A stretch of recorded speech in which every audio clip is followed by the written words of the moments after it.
જય શ્રી કૃષ્ણ, હું છું તમારો પ્રિય ખજૂર। આજે અમારું મસાલા લોન્ચિંગનો કાર્યક્રમ હતો, જેમાં અમે આજે મસાલા લોન્ચ કર્યા છે અને એ મસાલા લોન્ચની અંદર હરેક ગુજરાતના અલગ અલગ કલાકારો આવ્યા છે, જેમાંના અર્જુન ઠાકોર અને અમારા ગબ્બર ઠાકોર છે, એમના ભાઈ છે। આ ત્રણેય કલાકારો છે, ગાય છે, સારું કામ કરે છે, સેવાના કાર્ય કરે છે। એટલે આમ તો હું હંમેશા કહું કે ઠાકોર કોઈના બાપથી ન દીવે। એનું કારણ છે કે ઠાકોર સમાજ એટલો સમૃદ્ધ સમાજ છે, સાથે સાથે ભોળો પણ એટલો સમાજ છે। એટલે ભોળા સમાજને એટલું મારે કહેવાનું કે ભાઈ હળી મળીને રોજ સારા કામ કરે છે। અમારા ઠાકોર ભાઈઓ તો ઘણા વર્ષોથી ઓળખું છું, આજકાલની વાત નથી કરતો।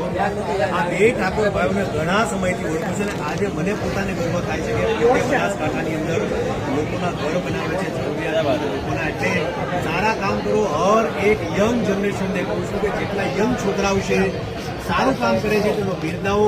સમાજના લોકોને કહું છું, સમાજના દરેક અગ્રણીને